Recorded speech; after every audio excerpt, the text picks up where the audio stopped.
Hello students, कैसे हैं आप सब लोग। उम्मीद करती हूँ सब अच्छे होंगे और स्वस्थ होंगे। मैं Meena Rana ICT virtual class में आपका स्वागत करती हूँ। तो स्टूडेंट्स, हम पढ़ रहे हैं क्लास 7 की हिंदी और आज यहाँ पर आपके जो बसंत पाठ्य पुस्तिका है उससे हमने आज रहीम के दोहे, जो आपके आप चैप्टर नंबर 8 है, तो आज हम पढ़ेंगे रहीम के दोहे। तो देखिए, यहाँ पर रहीम के कुछ दोहे हैं जिनको आप यहाँ पर आज की क्लास में पढ़ेंगे। तो पहला जो दोहा है वो क्या कह रहे हैं रहीम दास जी। तो रहीम जी कह रहे हैं कि कहीं रहीम संपत्ति सगे, बनत बहुत बहुरीत, विपत्ति कसौटी जे कसे, तई साचे मीत। तो रहीम दास जी क्या कह रहे हैं यहाँ पर, कहीं रहीम संपत्ति सगे, बनत बहुत बहुरीत, विपत्ति कसौटी जय कसे, तई साचे मीत। बेसिकली यहाँ पर वो बता रहे हैं कि आपका जो सच्चा मित्र है वो कहाँ पर उसकी पहचान होती है। जो सच्चा मित्र है कहाँ दिखता है कि वो आपका सच्चा मित्र है। अक्सर आप देखते हैं जब आपके पास संपत्ति होती है, धन संपत्ति होती है, तो दुनिया के जो लोग हैं, जो आपके रिश्तेदार हैं, जो आपके कई प्रकार के लोग हैं, वो आपसे कई रीतियों से क्या होते हैं, आपसे जुड़ते हैं। ठीक है, विपत्ति कसौटी जे कसे, लेकिन सच्चा मित्र वही होता है जो विपत्ति में आपकी साथ, जो आपका साथ देता है, वही आपका क्या होता है, सच्चा तेई साचे मीत, वही आपका सच्चा मित्र है। तो यहाँ पर पहले जो ये दोहे का जो अर्थ क्या है, कहीं रहीम संपत्ति सगे, बनत बहुत बहुरीत, विपत्ति कसौटी जे कसे, तेई साचे मीत। तो यहाँ पर रहीम दास जी क्या कह रहे हैं कि जो आपके, जब आपके पास क्या होती है, धन संपत्ति होती है, तो हमारे बहुत सारे जो है मित्र होते हैं और सगे और संबंधी बन जाते हैं। लेकिन जो व्यक्ति संकट के समय, जो आपकी परेशानी आती है, जब आपका संकट का समय होता है, उस समय आप अक्सर देखते हैं सब लोग पीछे हो जाते हैं, सब लोग अपने हाथ पीछे कर लेते हैं और आपके साथ कोई भी खड़ा नहीं रहता है। लेकिन उस समय जो आपके साथ खड़ा रहता है वही आपका सच्चा मित्र है।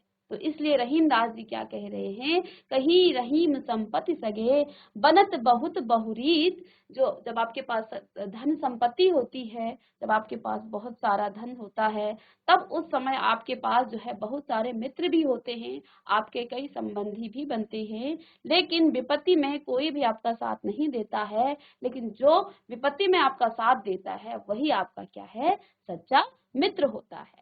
ठीक है, इसके बाद आगे कहते हैं रहीम दास जी कि जाल परे जल, आगे क्या कह रहे हैं,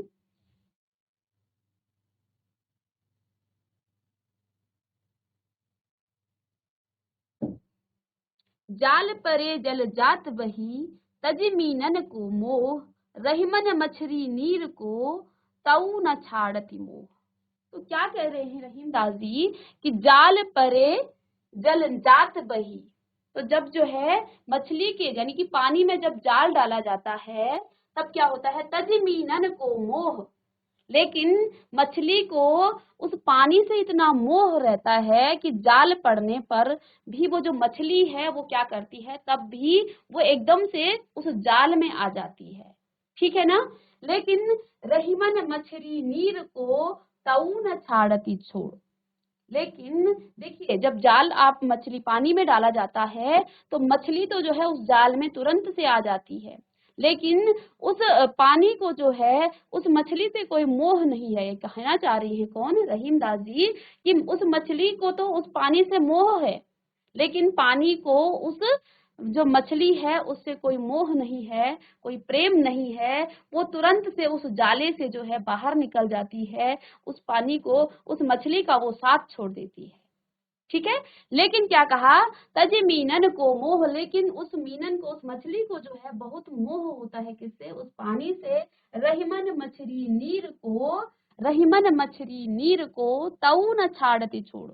लेकिन जब वो जाल में फंस जाती है मछली, वो तुरंत से अपने प्राण जो है त्याग देती है, किसके मोह में, उस पानी के मोह में। तो यहाँ पर रहीम दास जी क्या कह रहे हैं कि जाल परे जल जात बही, तजमीनन को मोह, रहीमन मछली नीर को, तऊ न छाड़ती छोड़। तो इसको आप लिख लेंगे इन पंक्तियों को।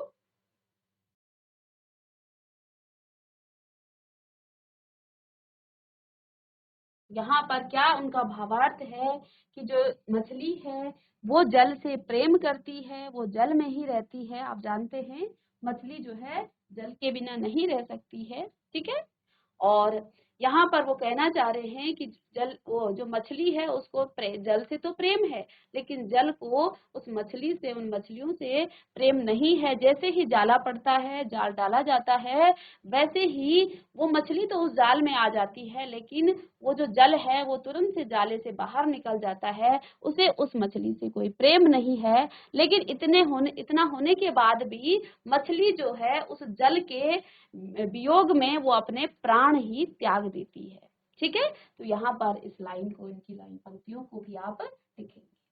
अब आगे क्या कह रहे हैं रहीमदास जी, तरवर फल नहीं खात है, सरवर पियत न पान, कहीं रहीम पर काज हित, संपत्ति सचहि सुजान। तो क्या कह रहे हैं, तरवर फल नहीं खात है, जो वृक्ष है वो अपने फलों को स्वयं नहीं खाता है।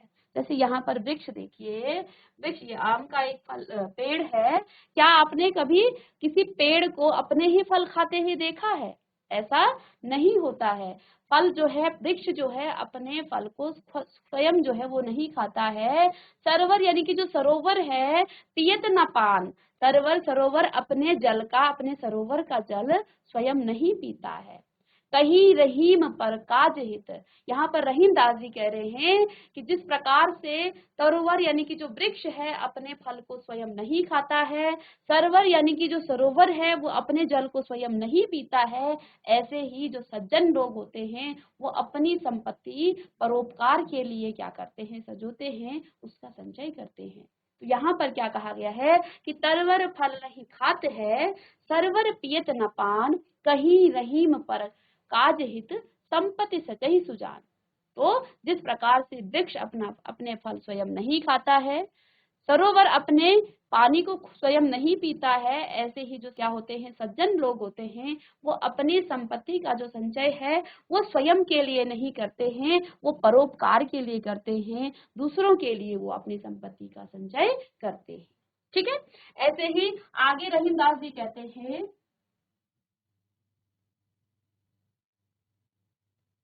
थोथे बादल क्वार के, ज्यों रहीम गहरात, धनी पुरुष निर्धन भये, करे पाछली बात। तो यहाँ पर आगे क्या कह रहे हैं रहीमदास जी, थोथे बादल क्वार के, ज्यों रहीम गहरात। तो जिस प्रकार थोथे बादल क्वार के मतलब यानी कि वो महीना, देखिए जो बरसात के बाद जो महीना आता है उसके बाद देखिए बादल आपको गड़गड़ाते हुए दिखेंगे, लेकिन उस समय बरसात नहीं होती है। तो वो महीना क्वार का महीना होता है, क्योंकि सारे बरसात पानी तो वो बरसात में ही क्या कर देते हैं, वो बादल बरसात में ही वर्षा हो जाती है। अब वो जो बादल हैं वो अब क्या करते हैं, सिर्फ गर्जना करते हैं। तो थोथे बादल क्वार के, कि जो क्वार का महीना होता है जब वर्षा नहीं होती है तो उस समय बादल सिर्फ गर्जना करते हैं।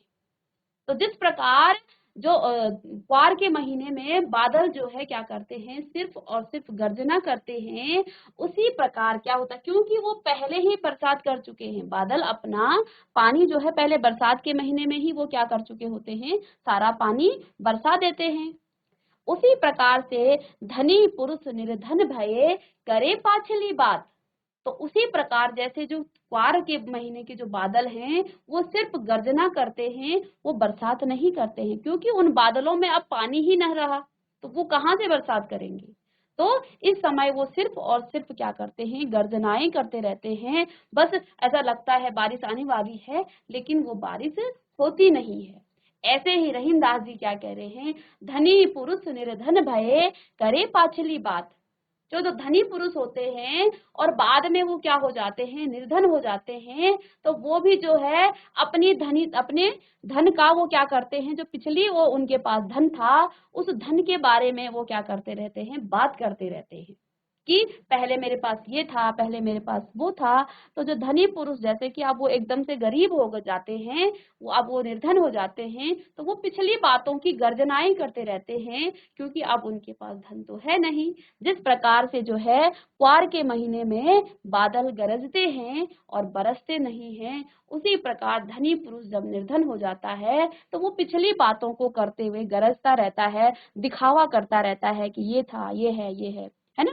तो ऐसे ही रहीम दास जी क्या कह रहे हैं कि थोथे बादल क्वार के जू रहीम गहरात। तो रहीम दास जी कहते हैं कि जैसे बादल जो है बरसात के बाद जो सूखा महीना आता है, इसके बाद बरसात नहीं होती है, तो वो क्वार का महीना कहलाता है। सर्दी से पहले वो क्वार का महीना है। जो रहीम गहरात, तो वो क्या करते रहते हैं, गर्जनाएं करते रहते हैं। आसमान में आप जानते होंगे कि गर्जनाएं होती रहती हैं, लेकिन बरसात में देखिए कोई गर्जना इस प्रकार की नहीं होती है और बारिश कभी भी आ जाती है तुरंत से, ठीक है ना। बादल आए और बरसात तुरंत से। और इसके बाद का जो महीना होगा आपको गर्जनाएं सुनाई देंगी, लेकिन बरसात वहां पर नहीं होगी। ऐसे ही धनी पुरुष जब जो है निर्धन हो जाता है, वो भी अपनी पिछली बातों को करता रहता है। तो वही बात यहाँ पर कह रहे हैं, ठीक है।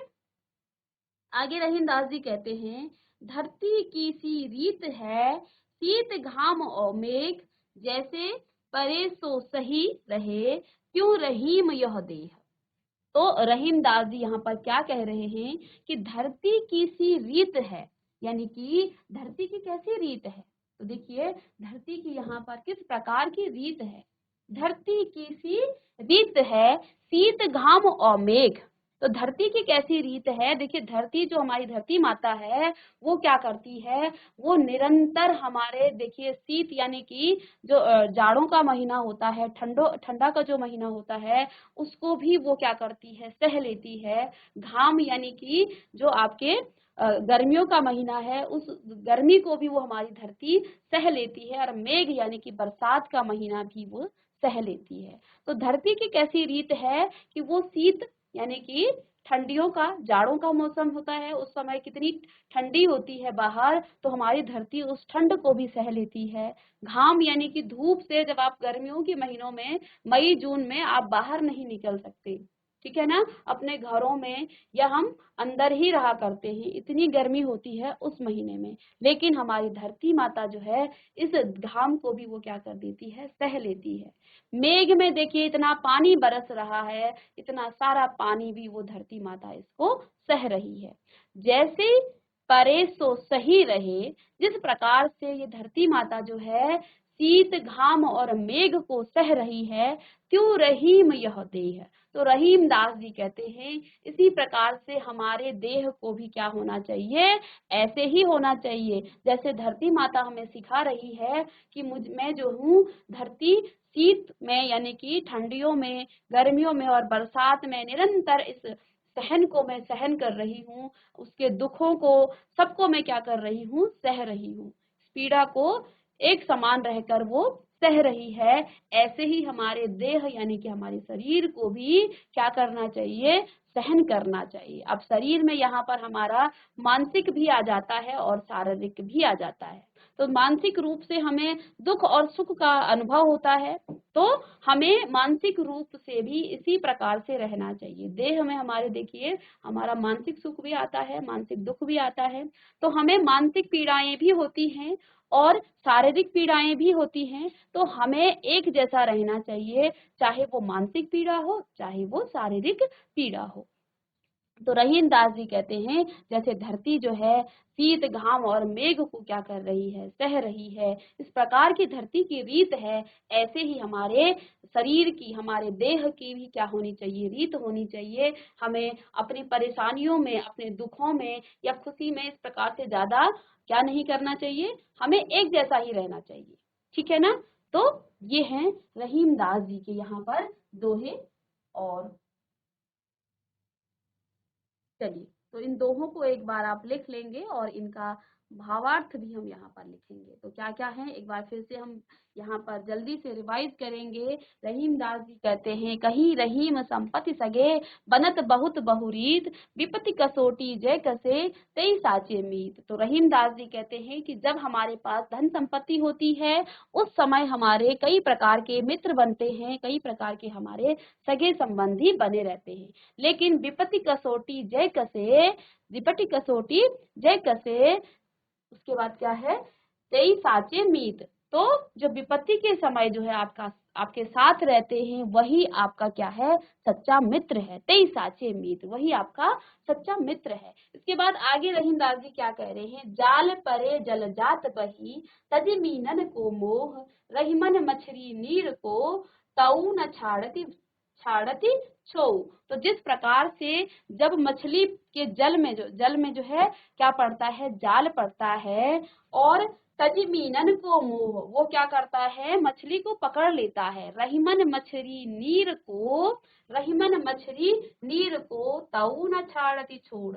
उस समय जो है पानी तो मछली को छोड़ देता है, जल्दी से उस जाले से बाहर निकल जाता है, लेकिन मछली का उस जल के साथ इतना गहन प्रेम होता है कि वो तुरंत जब मछली को जो है बाहर निकाला जाता है, वो अपने प्राण ही क्या कर देता है, ताऊ न छाड़ती छोड़, वो छोड़ करके भी वहां पर भी नहीं छोड़ता है, वो अपने प्राण ही त्याग देती है। कौन, मछली। आगे कह रहे हैं, तरवर फल नहीं खाते हैं, सरवर पियत न पान, कहीं रहीम पर काज हित, संपत्ति सचही सुजान। तो जिस प्रकार से वृक्ष जो है, तरवर का मतलब यहाँ पर वृक्ष से है, वृक्ष अपने फल नहीं खाता है, सरोवर यानी कि सरोवर अपना पानी स्वयं नहीं पीता है, कहीं रहीम पर काज हित, संपत्ति सचई सुजान। रहीमदास जी कहते हैं, उसी प्रकार जो सज्जन मनुष्य होते हैं, जो सज्जन लोग होते हैं, वो अपनी संपत्ति का संचय स्वयं के लिए नहीं करते हैं, वो परोपकार के लिए इस संपत्ति का संचय करते हैं। आगे रहीमदास जी कह रहे हैं, थोथे बादल क्वार के, जू रहीम गहरात, धनी पुरुष निर्धन भये, पाछली बात। ठीक है ना।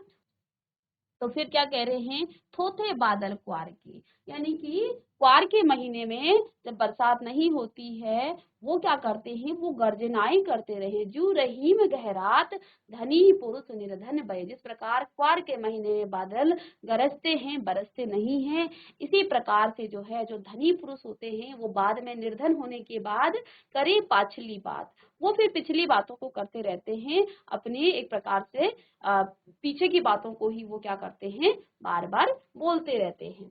आगे रहीमदास जी क्या कह रहे हैं, धरती की सी रीत है, शीत घाम और मेघ, जैसे जैसी परे सो सही सही रहे, यूं रहीम यह देह।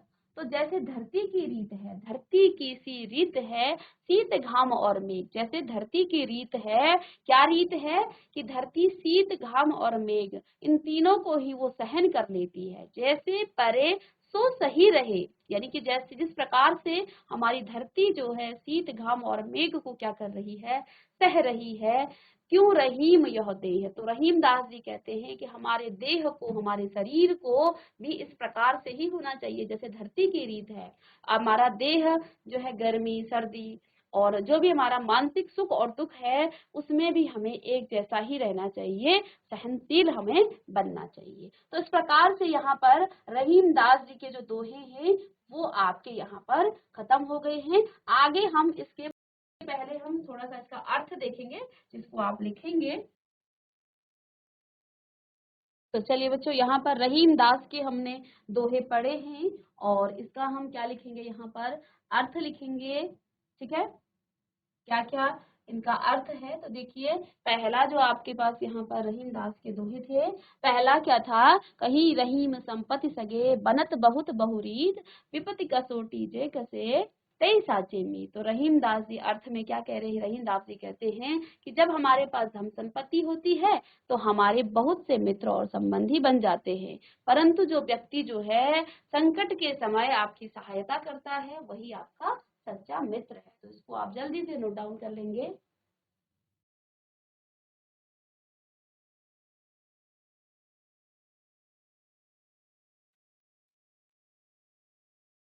आगे जो अगला दोहा है वो क्या है, जाल परे जल जात बही, तज मीनन को मोह, रही मन मछरी नीर को, तऊ न छाड़ती छोड़। तो इसका अर्थ क्या हो जाएगा, इसको आप लिख लेंगे। इस दोहे में कवि ने जल के प्रति मछली के गहरे प्रेम के बारे में बताया है। क्या कह रहे हैं कवि रहीम दास जी कि मछली जल से जो है प्रेम करती है, पर जल मछली से प्रेम नहीं करता है। रहीम कहते हैं कि जब मछली पकड़ने के लिए जाल को जल में डाला जाता है तो मछलियों के प्रति मोह को छोड़कर जल शीघ्र ही जाल से बह जाता है ना।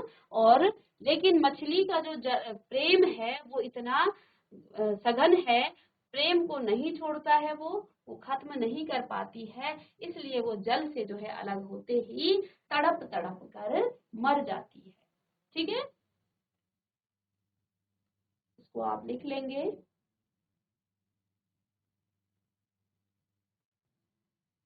तरवर फल नहीं खात है, सरवर पियत न पान।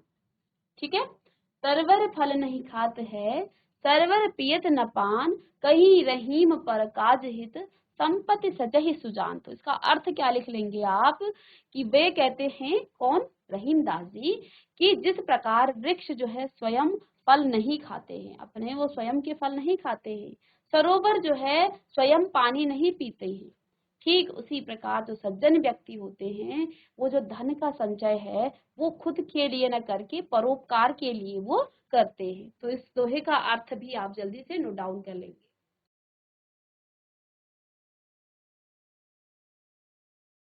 चलिए आगे है, थोथे बादर क्वार के, ज्यों रहीम गहरात, धनी पुरुष निर्धन भये, करे पाछली बात। तो थोथे बादल क्वार के, ज्यों रहीम गहरात, इसको आप अपनी बुक से लिख लेंगे। ठीक है, धनी पुरुष निर्धन भये, करे पाछली बात। तो इसको देखिए आगे, चलिए तो इसका जो अर्थ है इस दोहे का, यहाँ पर क्या कह रहे हैं रहीम दास जी कि इस दोहे में कवि ने क्वार मास के बादलों का वर्णन किया है। ठीक है, क्वार मास में आकाश में बिना पानी के खाली जो बादल है वो केवल गरजते रहते हैं, बरसते नहीं। ठीक उसी प्रकार धनी पुरुष को भी जो है गरीब होने के बाद, जब वो गरीब हो जाता है जाने के बाद, अपने सुख के दिनों की बातें वो बार बार याद करके और घमंड भरी बातें वो बोलते रहते हैं। जैसे हमें क्वार के मास में जो बादल हैं वो बार बार हमें एक प्रकार से घमंड दिखाते हैं कि मैं आने वाला बरसात होने वाली है, लेकिन बरसात होती नहीं है, सिर्फ गरजते हैं। तो ऐसे ही क्वार मास के बादलों की तरह जो धनी पुरुष है वो निर्धन होने के बाद वो भी क्या करता रहता है, गरजता रहता है, जैसे क्वार मास के बादल गरजते हैं। धरती की सी रीत है, शीत घाम और मेघ, जैसे परे सो सही रहे, क्यों रहीम यह देह। तो जैसे धरती की रीत है, यहाँ पर रहीम कहते हैं कि शरीर की जो झेलन की जो झेलने की रीति धरती के समान होनी चाहिए। हमारे शरीर की जो झेलने की रीति है, देखिए हमें गर्मी और बरसात इस प्रकार से, गर्मी लगती है तो हम परेशान हो जाते हैं, हमें ठंड लगती है तो फिर भी हम परेशान हो जाते हैं। तो रहीम दास जी क्या कह रहे हैं कि शरीर की जो झेलने की रीति है वो धरती के समान होनी चाहिए। जिस प्रकार धरती सर्दी, गर्मी और वर्षा की विपरीत स्थितियों को सहन कर लेती है, उसी प्रकार मनुष्य का शरीर भी ऐसा ही होना चाहिए, जो शरीर में आने वाले सुख दुख की जैसी भी परिस्थितियां हो उसे सहन कर ले। तो यहाँ पर देह का मतलब उसका मानसिक भी है। ठीक है ना, तो इसको भी आप जल्दी से नोट डाउन कर लेंगे।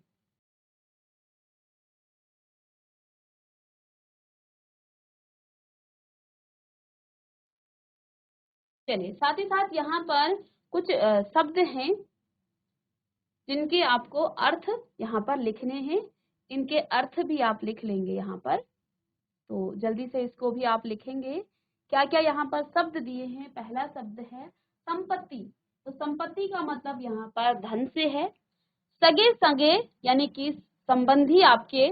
बनत का मतलब होगा बनता। बहुत मतलब अनेक। रीत का मतलब होता है एक प्रकार। ठीक है, विपत्ति का मतलब संकट से है। कसौटी क्या होती है, परखने का पत्थर। ठीक है, जय का मतलब जो। कसे घिसने पर। तई मतलब वही, साचे सच्चे। मति का मतलब मित्र। परे का मतलब पढ़ने से है, जात बही का मतलब बाहर निकलना, तजी त्यागन का मतलब हो जाएगा मीनन, तजी का मतलब त्यागना, मीनन का मतलब मछलियां, मोह का मतलब हो जाएगा लगाव, और नीर का मतलब पानी। ठीक है, तो यहाँ एक प्रकार से पर्यायवाची शब्द भी यहाँ पर आपको दिख रहे हैं। ठीक है, तो यहाँ पर जो ये भी पर्यायवाची है, नीर पानी, मोह लगाव, मीनन का मतलब मछली, तो ये पर्यायवाची शब्द भी है और इनका अर्थ भी यहाँ पर वही। ठीक है, विपत्ति का मतलब संकट, ठीक है, बहुत, अनेक, बनत, बनता, तो इन अर्थों को भी आप लिख लेंगे। चलिए जल्दी से लिखेंगे इसे।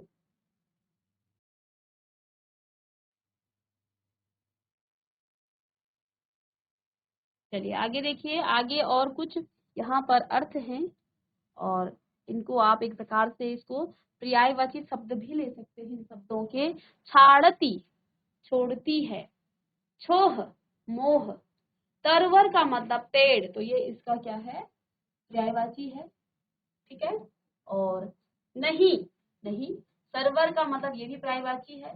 ठीक है ना, पियत, पीना, पान, पानी, परकाज, दूसरों के कार्य, हित का मतलब भलाई, सचही, संचय करना, यानी कि एक प्रकार से कलेक्ट करना, उसको संचय बचा करके रखना। सुजान का मतलब हो जाएगा सज्जन व्यक्ति से। थोथे मतलब जल रहित, थोथे बादल क्वार के, यानी कि जिन बादलों में क्या नहीं है, पानी ही नहीं है। तो थोथे का मतलब यहाँ पर जल रहित, यानी कि जिसमें पानी ना हो, तो वो बादल जिनमें पानी ही ना हो उनको कहा जाता है थोथे। तो थोथे बादल क्वार के, तो जो क्वार के महीने में थोथे बादल होते हैं वो गरजते हैं। बादर का मतलब यहाँ बादल से है। गहरात का मतलब गड़गड़ाना, तो क्या करते हैं वो गड़गड़ाते हैं, कौन, बादल गड़गड़ाते हैं। भये, होना। ठीक है, पाछली मतलब पिछली, रीत का मतलब व्यवहार से है, शीत मतलब ठंडा, शीत का महीना ठंडा, घाम का मतलब यहाँ पर धूप से है, घाम का मतलब किससे है, धूप से है, औ का मतलब और, मेह का मतलब बारिश, जैसी परे, जैसी परिस्थितियां। ठीक है ना, तो इनका आप अर्थ भी यहाँ पर लिख लेंगे। ठीक है, तो देखिए यहाँ पर हमने रहीम दास जी के दोहे पढ़े, जिसमें हमने कुछ उनके यहाँ पर क्या क्या,